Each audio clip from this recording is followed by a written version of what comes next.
출애굽기 32장 1절에서 6절 말씀 한 절씩 교독합니다. 백성이 모세가 산에서 내려옴이 더딤을 보고 모여 백성이 아론에게 이르러 말하되 일어나라, 우리를 위하여 우리를 인도할 신을 만들라. 이 모세 곧 우리를 애굽 땅에서 인도하여 낸 사람은 어찌 되었는지 알지 못함이니라.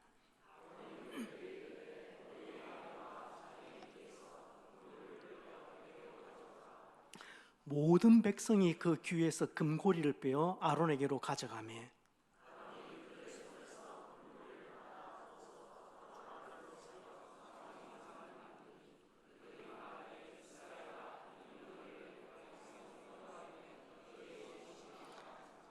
아론이 보고 그 앞에 제단을 쌓고 이에 아론이 공포하여 이르되 내일은 여호와의 절이니라 하니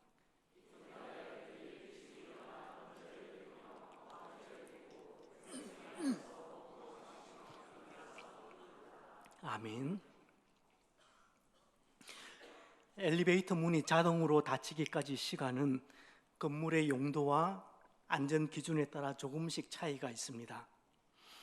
일반 아파트나 오피스의 경우에는 그 문이 닫히는데 걸리는 시간은 3초에서 5초 사이라고 그렇게 초기 세팅이 되어 있다고 얘기합니다.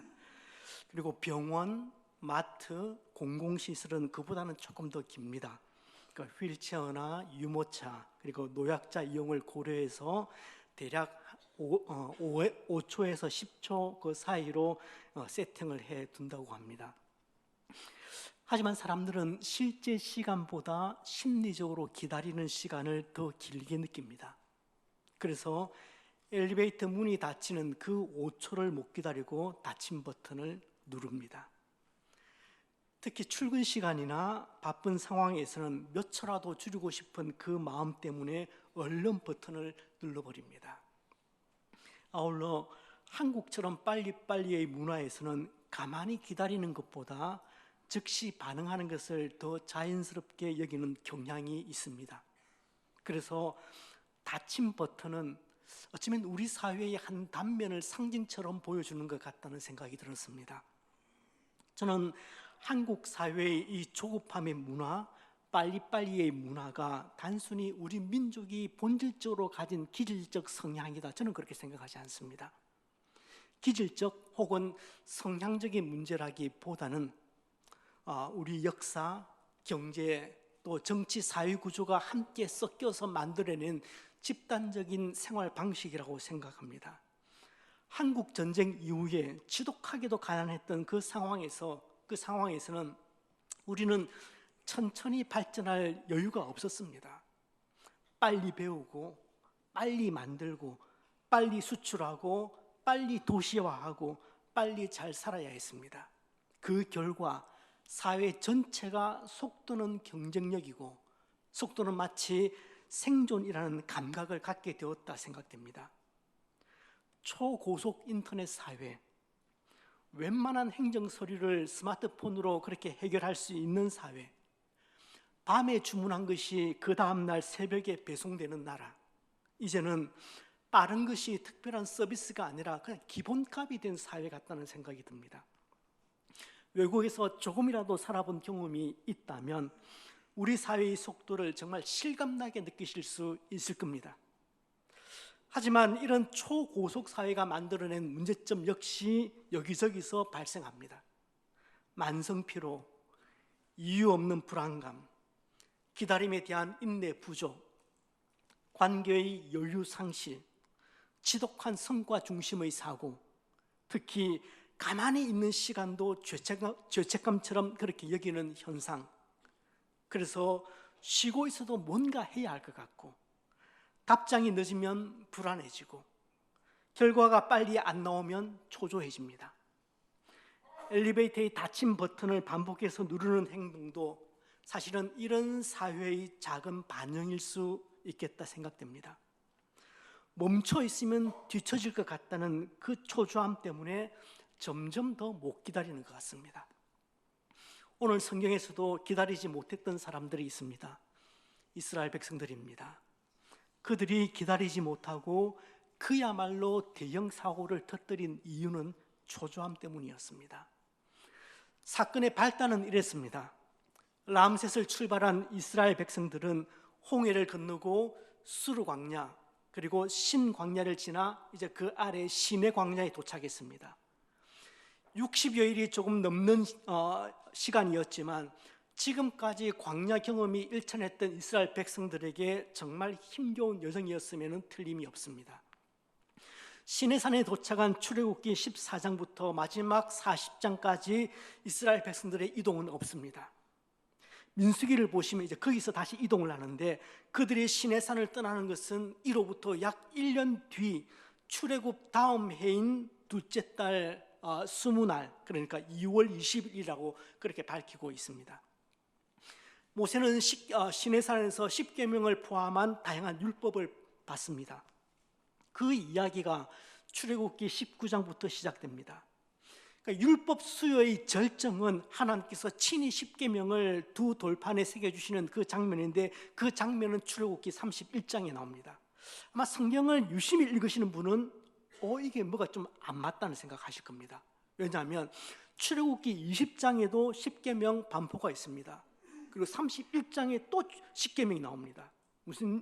뭐냐면 20장은 언약 백성 앞에서 십계명의 공적인 선포이고 그리고 31장은 공식적으로 수여하시는 것입니다. 이제 모세는 두 돌판을 받아서 산 아래로 내려가기만 하면 됩니다. 자, 이것이 산 위의 모습이었다면, 시내산 위의 모습이었다면 산 아래의 모습은 분위기가 사뭇 다릅니다. 백성들은 산 아래 모세가 그어놓은 경계선 밖에서 그의 귀환을 기다리고 있습니다. 한 주일이 지나고 두 주일이 지나고 한 달이 지났는데도 모세는 돌아오지 않습니다. 초조해졌습니다. 사실 그들은 모세라는 그 지도자만 믿고 어쩌면 여기까지 따라온 겁니다. 하지만 하나님의 말씀을 받으러 시내산에 올라간 모세는 감감무소식입니다. 그런데 당시 시내산 광경이 어땠는지 출애굽기 19장에 자세하게 기록이 되어 있습니다. 산 위에는 우레와 번개가 뒤덮였고 짙은 구름이 그 산을 그렇게 감싸고 있었고 나팔 소리는 점점 크게 울려 퍼졌다. 마치 거대한 화산이 폭발하는 듯한 압도적인 장면이 연출되었습니다. 이런 두렵고 위험한 산에 모세가 올라가서 40일이 되도록 소식이 없었으니까 어쩌면 그가 목숨을 잃었을지도 모르겠다, 그런 생각도 들었을 겁니다. 혹은 하나님의 응답을 아직까지 받지 못해서 산 위 어딘가에 무작정 머물고 있다, 그렇게 여겼을지도 모르겠습니다. 저는 심리적으로 쫓기던 이 이스라엘 백성들의 심정을 어느 정도는 이제 이해할 것 같습니다. 여러분도 광야길을 단 몇 시간만 한번 걸어보신다면 이 백성들의 초조한 마음 넉넉히 이해하실 것이라 생각합니다. 불과 얼마 전까지만 해도 그들은 당대 최고의 문명을 자랑하던 애굽에서 살고 있었습니다. 탄압은 있었지만, 고된 노역은 있었지만 그래도 살만하다고 생각했는지도 모르겠습니다. 하지만 지금 그들이 마주한 현실은 문명과는 너무나 거리가 먼 광야 생활이었습니다. 그들은 하루아침에 광야를 떠도는 유랑민의 처지가 되었고 당장 먹을 양식과 물조차 안정적으로 확보를 하지 못한 상태에 있습니다. 미래는 한 치 앞도 내다볼 수 없을 정도로 불확실합니다. 원래 여정대로라면 출애굽한 후에 넉넉 잡아 한 달이면은 약속의 땅 가나안에 도착했어야 했습니다. 하지만 그들은 여전히 시내반도 남쪽의 황량한 그 광야를 헤매고 있습니다. 이러다가 정말 가나안에 들어갈 수나 있는지, 아니면 다른 광야 민족들처럼 끝없이 떠돌아다니는 것은 아닌지, 그것도 아니면 다시 애굽으로 돌아가야 되는 것은 아닌지 하루 한날을 기약을 할 수 없는 겁니다. 백성들의 마음속에는 두려움과 불안, 그리고 온갖 부정적인 상상들이 몰려오기 시작했습니다. 이런 상황에서 더는 모세를 기다릴 수가 없었습니다. 백성들이 동요하기 시작했습니다. 그들의 인내가 바닥을 드러내기 시작했던 것은 모세가 산에 오른 지 40일이 되었을 때였습니다. 결국 그들은 아론을 찾아와서 이렇게 말합니다. 일어나라, 우리를 위하여 인도할 신을 만들어라. 이 모세, 곧 우리를 애굽 땅에서 인도하여 낸 모세는 어찌 되었는지 우리가 알지 못합니다. 불안했던 백성들의 요구는 우리를 인도하던 모세가 어찌 되었는지 우리가 알 수가 없으니까 우리를 인도할 새로운 신을 만들어 달라, 그 요청이었습니다. 불안이라는 감정은 한 사람의 생각과 감정, 심지어는 삶의 긍정적인 에너지까지 모조리 삼켜버리는 블랙홀과 같습니다. 한번 불안에 잠식되기 시작하면 현실은 심각하게 왜곡되고 희망의 가능성보다는 파국의 그림자가 먼저 시야에 들어오기 마련입니다. 그러면 그때부터는 못 기다립니다. 그래서 위기에 처하면은 그냥 지푸라기라도 잡고 싶은 것이 사람의 마음이죠. 여러분, 어두운 밤길을 걸을 때는 그냥 어린아이 하나만 곁에 있어도 마음이 적지 않게 안정되는 법입니다. 그래서 우리를 인도할 신을 만들어 달라는 겁니다. 우리를 인도할 신을 만들어 달라. 그런데 백성들의 요구에 아론이 너무 쉽게 반응을 하는 것 같아요. 그 의외의 반응입니다. 그냥 단호하게 이 장면에서 백성들의 잘못을 꾸짖었다면 그런 아쉬움이 남아요. 지금 아론은 모세의 대행자입니다. 모세가 산에 오를 때에도 그 아론과 홀에게 백성들 간의 다툼과 송사를 잘 처리하도록 당부를 하고 산에 올라갔습니다. 글쎄요, 아마 처음에는 아론도 거절을 하지 않았을까 막연하게 저는 그렇게 한번 생각을 해봅니다. 그렇지만 백성들의 요구를 단칼에 무시할 수는 없었을 겁니다. 왜냐하면 그들이 느끼고 있을 그 불안감의 실체를 아론은 알고 있거든요. 백성들은 점점 사나워지기 시작했습니다. 어쩌면 폭동이 일어날 것 같았습니다. 결국 아론도 흔들렸을 것이고 그래서 타협할 수밖에 없었을 겁니다. 아론은 당신들 아내와 자녀의 귀에서 금고리를 빼서 가져오라고 얘기합니다. 이거 애굽인들에게서 받아서 나온 겁니다. 사실 이 폐물들은 뒤에 성막과 그 성막 안에 있는 부속 기구를 만들 때 사용하기 위해서 그래서 받아 나온 겁니다. 기중품이기 때문에 어쩌면 아론은 머뭇거릴 수 있다, 그 생각했는지도 그 계산했는지도 모르겠습니다. 그런데 뜻밖에도 무 백성들이 그 기회에서 금고리를 빼어서 아론에게 가져옵니다. 우상을 만든다는데도 그것 아까워하지 않고 다 바칩니다. 아론은 금장색들을 시켜서 그 폐물들을 녹이고 금송아지를 그렇게 만들어냅니다. 그러자 백성들이 외칩니다. 이스라엘아, 이는 너희를 애굽 땅에서 인도하여 낸 너희 신이로다. 여기 신이라고 번역된 이 히브리어 단어는 이게 한글로 이렇게밖에 번역할 수 없겠다 그런 생각은 드는데, 이 히브리어 단어는 엘로힘입니다. 이것은 금송아지가 아니라 전능하신 하나님이다. 이는 너희를 애굽 땅에서 인도하여 낸 너희의 전능하신 하나님이로다 하는지라, 이렇게 번역되어야 맞습니다. 아론은 극도로 흥분했던 백성들을 겨우겨우 진정을 시킵니다. 그리고 난 뒤에 금송아지 앞에 제단 샀고, 그리고 백성들에게 이렇게 선포합니다. 내일 주님의 절기를 지킵시다. 내일 우리 다 함께 모여서 주님의 절기를 이 금송아지 앞에서 지킵시다. 다음날 그들은 아침 일찍 일어나서 하나님께 번제와 화목제를 드렸습니다. 금송아지 앞에서. 그런 다음 백성은 앉아서 먹고 마시다가 일어나서 흥청거리며 놀았다고, 그렇게 세번역 성경은 제대로 번역한 것 같아요. 여기서 흥청거리며 뛰놀았다라고 번역된 히브리 말에는 성적 방종이, 성적 방탕의 의미가 들어가 있습니다. 사실 흥청이라는 우리말의 유래도 거의 흡사하다고 보았습니다. 제가 검색을 해보았습니다. 흥청이라는 말의 유래는 조선시대의 연산군 때로 올라갑니다. 연산군은 궁중의 향락과 사치를 위해서 전국에서 수많은 기생들과 여성들을 궁으로 불러들였는데 그 여성들을 흥청이라고 불렀습니다. 그래서 우리가 흥청망청이라고 그렇게 말을 하는 거죠. 그러니까 흥청이라는 이 우리말의 어원도 성적 방탕의 의미가 들어있으니까 세번역 성경이 제대로 번역을 한 겁니다. 그러니까 이스라엘 백성들은 금송아지를 만들어 놓고 그 앞에서 애굽에서 보았던 그 이교도들이 예배드릴 때 하던 그 의식을, 제사 의식을 흉내를 내고 있는 것입니다. 명목상으로는 하나님의 절기를 지킨다고 그렇게 말하고 있지만, 하나님께 예배한다고 했지만, 그건 빛 좋은 개살구입니다. 그들은 환락을 즐긴 겁니다. 그렇게 고달픈 현실을 잠시 잊고자 한 것인지 모르겠어요. 저는 이 금송아지를 어떻게 이해를 해야 되나 고민이 많았습니다. 왜냐하면 이 금송아지는 이런저런 불안감이 커져갈 때마다 우리 삶에서도 그렇게 불거져 나오는 것이기 때문입니다. 여러분, 금송아지 이야기는 이제 이 이후로 군데군데서 등장하기 시작합니다. 금송아지 아류의 이야기들도 등장할 겁니다. 열왕기상 12장에 금송아지 이야기가 대표적으로 등장하죠. 솔로몬의 아들 르호보암 때 그 이스라엘이 남과 북으로 나라가 나뉘어집니다. 그래서 남쪽 유다는 르호보암이 다스리고 북쪽 이스라엘은 여로보암이 왕이 되어서 다스리게 됩니다. 하지만 여로보암은 왕으로서 북이스라엘을 다스리는데 한계를 느낍니다.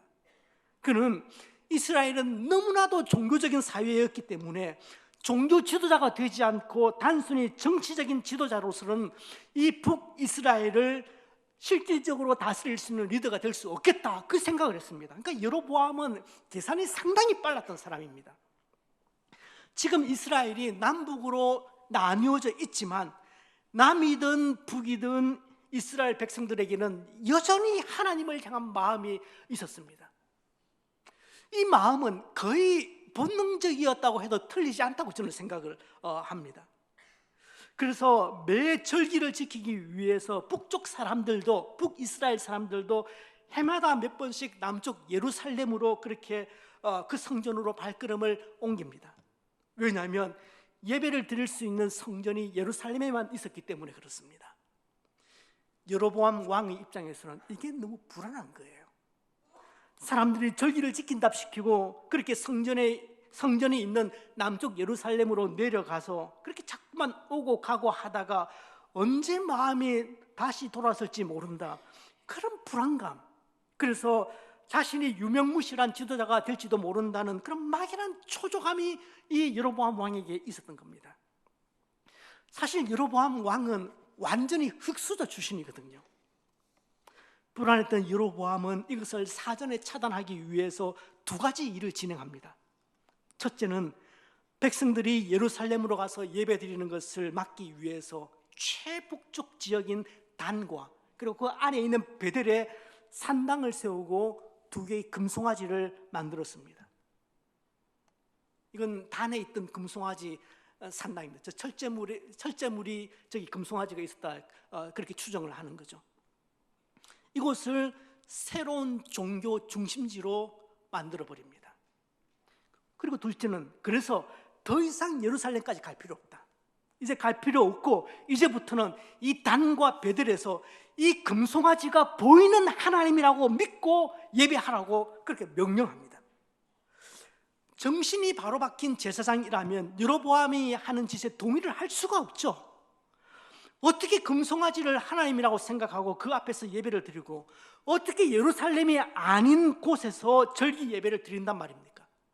하지만 왕은 자신의 정책에 반대하던 그 제사장들과 레위인들을 모조리 해고해버립니다. 그리고 자기 입맛에 맞는 사람들로 싹 물갈이를 해버립니다.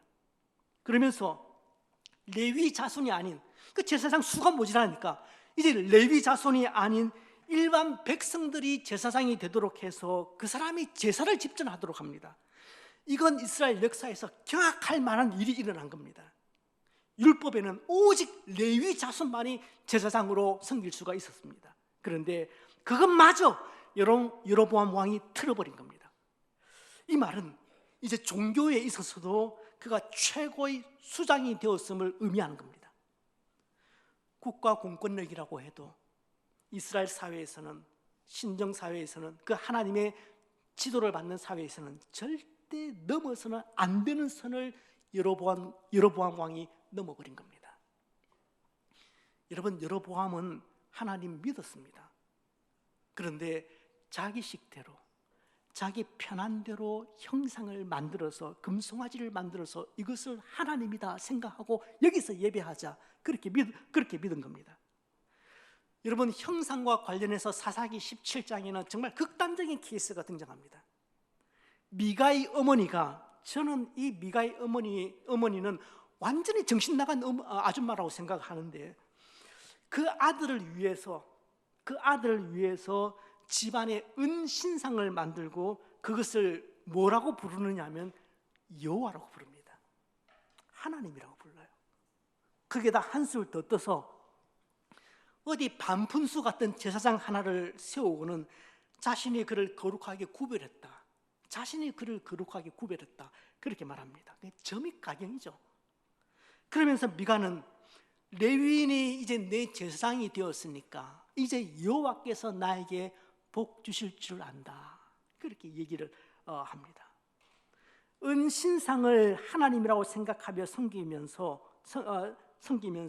하나님께서 복 주실 것이다, 그걸 생각하는 거죠. 내용은 완벽히 우상 숭배예요. 그런데 형식은 하나님 예배입니다. 이것이 미가 종교의 특징입니다. 이처럼 성경 안에도 하나님을 형상화해서 예배한 경우들이 여러 번 등장합니다. 그런데 여기서 한 가지 참 이해하기 어려운 부분이 있습니다. 뭐냐면, 금송아지를 하나님으로 생각하고 그 앞에서 예배를 하게 했는데 왜 이스라엘 백성들은 아무런 저항도 없이 그 말을 따랐는가 하는 이 부분이 잘 풀리지 않아요. 성경 고고학의 아버지라고 불리우는 올브라이트 교수는 그 이유를 이렇게 설명합니다. 금송아지 자체가 하나님이 아니고 그 위에 무형의 하나님이 서 있다고 의미를 계속 부여했기 때문이다, 그렇게 얘기를 하는데 설득력이 있었습니다. 금송아지에게 이 백성들이 속을 수 있었던 것은 금송아지 자체를 섬기라고 한 것이 아니라 그 위에 하나님이 서 계시니까 그 하나님을 섬긴다고 생각해라, 그렇게 사람들을 설득한 거죠. 자, 이제 광야의 이스라엘 백성들은 눈앞에 보이는 지도자가 보이지 않자 눈에 보이는 형상을 요구했습니다. 이스라엘 백성들의 문제는 하나님을 이제는 섬기지 않겠다, 그렇게 한 것이 아닙니다. 하나님이 아닌 이제부터는 다른 신을 섬기겠습니다, 하나님 별거 없네요, 이제 저희는 다른 신을 섬기겠습니다, 그렇게 말한 것도 아닙니다. 그들의 문제는 그들이 가졌던 그 불안, 그 두려움, 그 초조함 때문에 다른 방법으로라도 하나님을 섬기기 원했다는 것입니다. 다른 방법으로라도. 더 쉽게 말씀드리면 하나님을 섬기되 지금까지 자신들이 보아왔던 이방인들의 방식으로 하나님을 섬기겠다고 한 것입니다. 여러분, 한번 생각을 해보세요. 이스라엘 백성들은 애굽에서 그 만들어진 신상을 수없이 보았습니다. 애굽의 신상들이 얼마나 많았습니까? 애굽 사람들은 눈에 보이는 그 신상 앞에서 절을 하면서 그 신을 예배했습니다. 430년 동안 본 게 그겁니다. 너무나 익숙했던 것이기 때문에 어쩌면 이스라엘 백성들 별스럽게 생각하지 않고 금송아지 앞에서 그렇게 예배했을 거예요. 백성들의 불안한 마음이야 10분 이해되지만 하나님은 우상을 만들어서 숭배하는 것을 극혐하십니다. 10계명의 두 번째 계명에서도 너를 위하여 새긴 우상을 만들지 말라, 아주 단호하게 못을 박아버립니다. 여기 너를 위하여 만들지 말고라는 번역은 히브리어는 거꾸로 해석합니다. 반대편에서 해석합니다. 너를 위하여 만들지 말고라는 번역은 아무리 봐도 너무 밋밋하게 번역했다는 생각이 듭니다. 히브리어로는 로타셰레카라는 이 말은 말고, 만들지, 너를 위해, 뒤에 우상 이렇게 나오겠죠. 말고, 만들지, 너를 위해, 이렇게 문장이 시작됩니다. 그런데 문장 제일 앞에 등장하는 이 단어 로, 이 단어는 절대 금지를 그렇게 나타내는 강한 부정어입니다. 그래서 그 어떤 명분으로도, 그 어떤 목적으로도 너를 위하여 새긴 우상 만들지 마라, 그렇게 그 의미로 번역을 해야 원래 의미를 다 살린다고 생각합니다. 번역이 너무 밋밋하게 된 거죠. 사실 일반 종교사의 관점에서 보면 여기 하나님 형상화 금지는 상당히 독특합니다. 왜냐하면 고대 근동의 어느 종교에서도 신의 형상화 금지 조항이 나오지 않습니다. 당시 사람들은 신의 그 형상이 아주 강한 영향력을 미친다고 생각을 했습니다. 그래서 자신들이 믿고 섬기던 신을 형상화해서 만드는 것을 당연시했습니다. 살면서 그 형상을 적극적으로 활용을 하는 것이 보편적인 고대인들의 일상이었습니다. 그런데 하나님은 극단적으로 그것을 반대하십니다. 그러면서 더 엄하게 말씀을 하세요. 어떻게 말씀하시느냐 하면은 우리 같이 한번 읽어보실까요? 그것들에게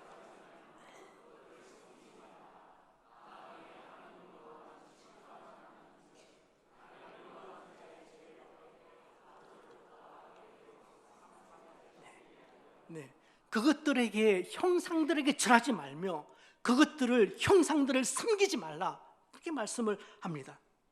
자, 그렇다면 이런 질문이 당연히 따라 나오겠죠.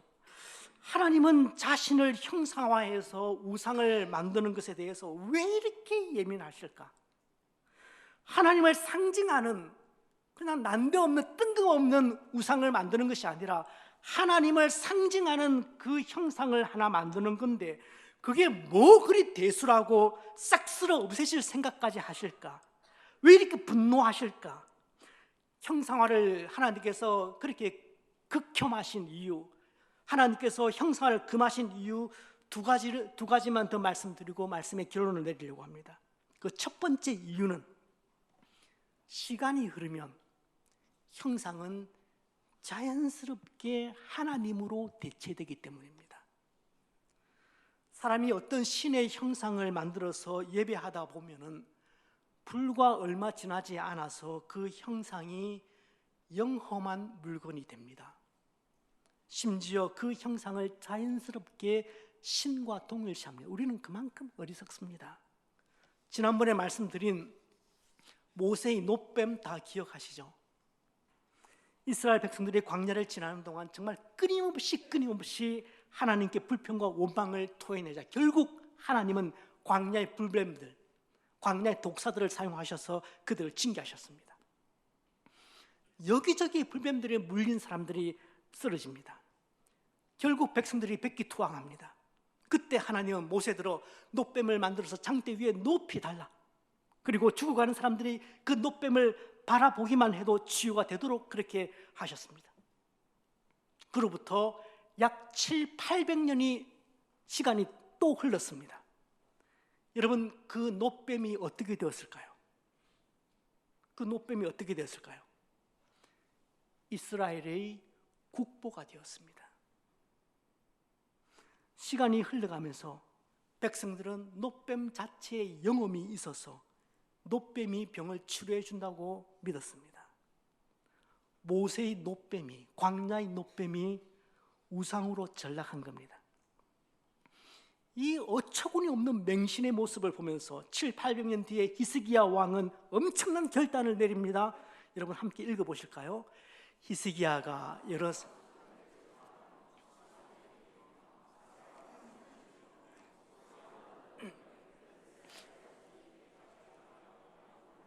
그것을 부수고 누스단이라 일컬었더라. 네, 수많은 목상들을 아세라 목상을 깨뜨리고 우상을 부수고 산당을 제거하는 강력한 종교개혁을 히스기야 왕이 단행을 할 때에 그 700~800년 이상 보관되어 왔던 값으로 매길 수 없는 그 국보, 그 모세의 놋뱀, 광야에 높이 들렸던 그 놋뱀을 그냥 박살내버린 겁니다. 왜요? 그것은 상징이 아니라 우상이 되어 있었기 때문에 그렇습니다.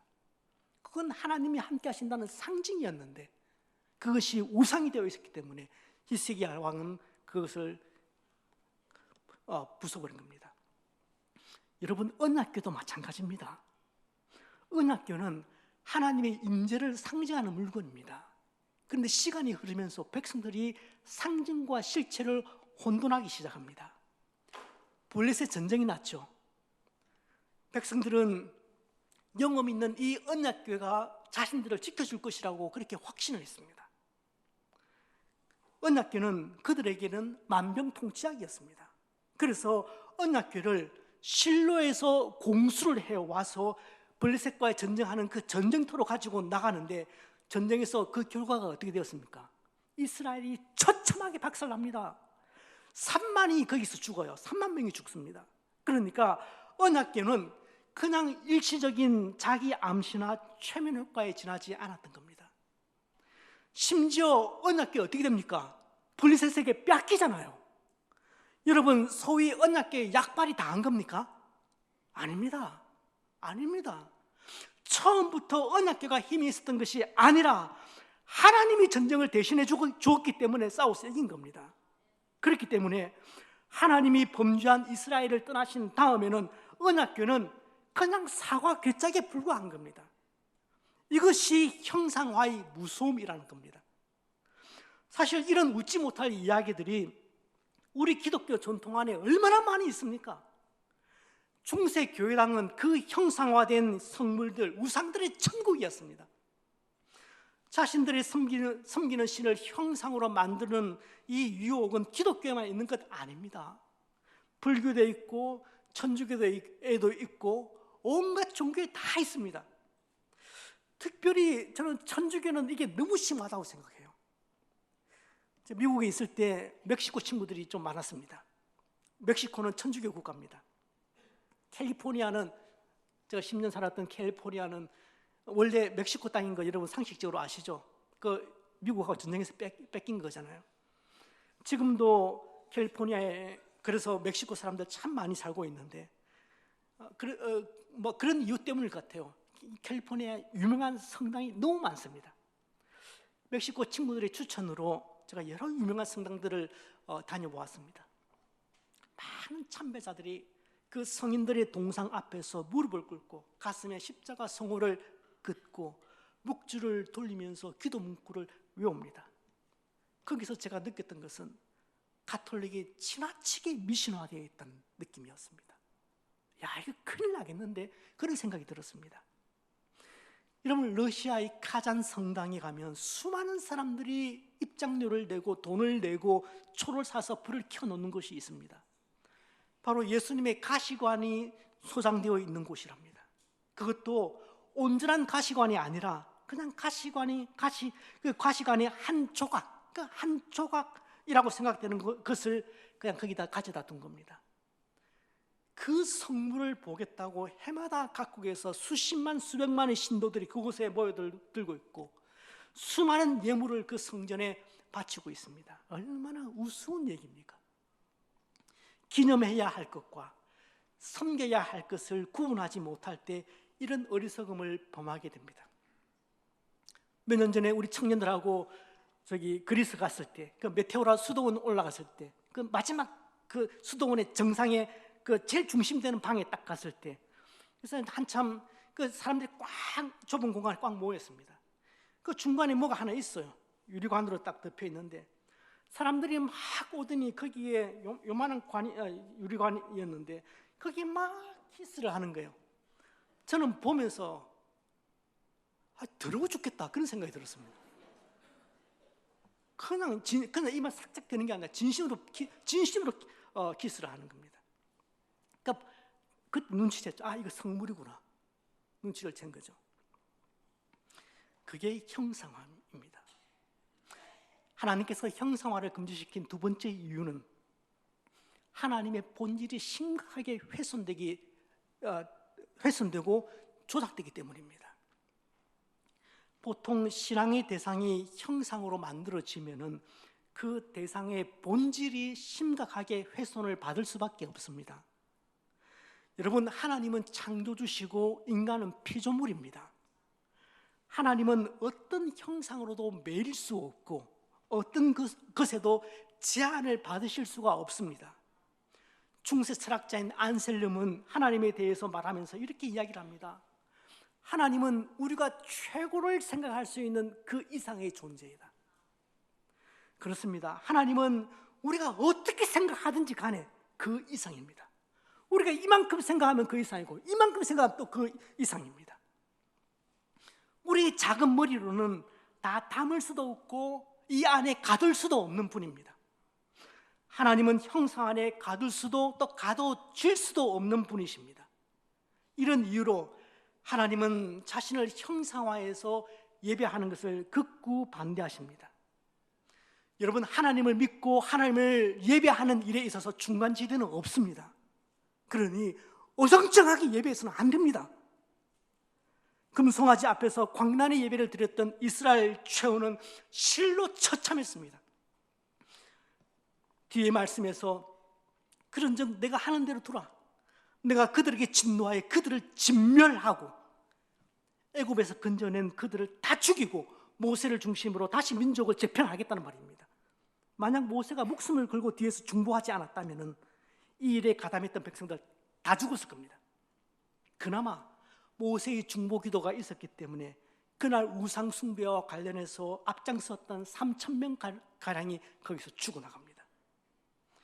이스라엘은 이방인들의 방법으로 하나님을 예배해서는 안 된다는 것을, 하나님의 이름을 망령되이 일컬어서는 안 된다는 것을 아주 비싼 수업료를 내고 그렇게 처절하게 배웠던 것입니다. 오늘 이야기가 멀리 있는 남의 얘기가 아닙니다. 며칠 전에 목회데이트 연구소에서 메일을 받았습니다. 이번 호 주제는 무속에 빠진 그리스도인이었습니다. 오늘날 무속은 영화와 드라마를 넘어서 파묘가 큰 인기를 끌었죠. 그런 영화와 드라마를 넘어서 하나의 거대한 문화적인 흐름으로 자리를 잡는 데 성공했습니다. 이런 흐름 속에서 국내 점술 시장은 약 1조 4천억 규모로 자랐습니다. 유튜브 상에서도 수천 개의 무속 관련 채널이 범람하고 있습니다. 그래서 누구나 손쉽게 무속을 접할 수 있는 환경에 여러분도, 여러분 자녀들도 아주 손편하게 무속에 접할 수 있는 환경이 이제 조성이 된 겁니다. 기막힌 사실은 기독교인들 중에서도 최근 3년 내에 무속을 이용한 경험이 있는 분이 20%라고 답했습니다. 5명 중에 한 분이라는 얘기입니다. 5명 중에 한 분이 무속 경험했다는 얘기입니다. 또 성도 4명 중에서 한 명은 몸에 부적을 지니고 다녀도 무방하다고 그렇게 인식합니다. 35%의 기독교인이 개업이나 새로운 일을 시작할 때에 고사를 들여도 된다고 생각을 하고 있습니다. 점이나 운세 보는 것 반대하지 않고 이사와 결혼 때 손 없는 날 택하는 것 반대하지 않는 기독교인이 자그마치 50%였습니다. 성도들이 어쩌자고 이러는지 모르겠습니다. 성도 여러분, 오늘의 운세 보지 마세요. 오늘의 운세, 특히 젊은이 여러분, 청년 여러분, 3040 여러분, 재미로라도 타로 좀 보시면 안 됩니다. 여러분, 그 보신 이야기 하는 거 제가 들었는데 그게 트렌드라고요? 그래서 그냥 재미삼아 한번 해본 거라고요? 무슨 말씀 하십니까? 트렌드가 하나님 말씀 위에 있습니까? 성경은 뭐라고 얘기합니까? 악은 모양이라도 버리라고 말하지 않습니까? 하나님을 떠나서 우상만 섬기는 것도 문제지만은 하나님과 우상을 함께 섬기라는 것은 더 큰 문제입니다. 여러분, 하나님을 믿는 것, 하나님을 예배하는 것, 하나님을 섬기는 것 적당히 하실 일이 아닙니다. 꽁 잡는 게 매라는 식으로, 누이 좋고 매부 좋은 방식으로, 좋은 게 좋다는 식으로 예수 믿을 일 아닙니다. 이러다가 정말 큰일 납니다. 큰일 나죠. 큰일 나. 여러분, 제가 여러분들에게 지금 공포심을 조장시키려는 것이 아니라 하나님 마음이 어떤 것인지 분명히 알려고자 함입니다. 말씀을 맺습니다. 인간은 비주얼을 추구하려는 속성을 가지고 있습니다. 그래서 사람 사는 곳에는 어디나 또 어느 시대에나 신들의 형상을 만들었다고 고고학자들은 이야기합니다. 그러니까 신들을 형상화해서 섬기는 것이 인간의 유전자 암호에 기록이 되어 있는 것 같아요. 하지만 성경이 끊임없이 강조하는 믿음은 보이지 않는 하나님을 제대로 믿는 믿음입니다. 성경이 끊임없이 강조하는 믿음은 보이지 않는 하나님을 잘 믿는 믿음이란 말입니다. 기독교 신앙은 눈에 보이고 손으로 만져지는 형상을 만들어서 거기 절하고 예배하는 것이 아닙니다. 그건 이방인들이 하는 짓거리들입니다.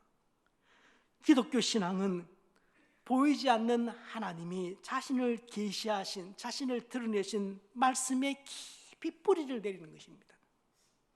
하나님은 보이는 형상을 통해서 자신을 드러내시고 우리의 믿음을 강화시키시는 것이 아니라 성경을 통해서, 주신 이 말씀을 통해서 끊임없이 자신을 보여주시는 것입니다.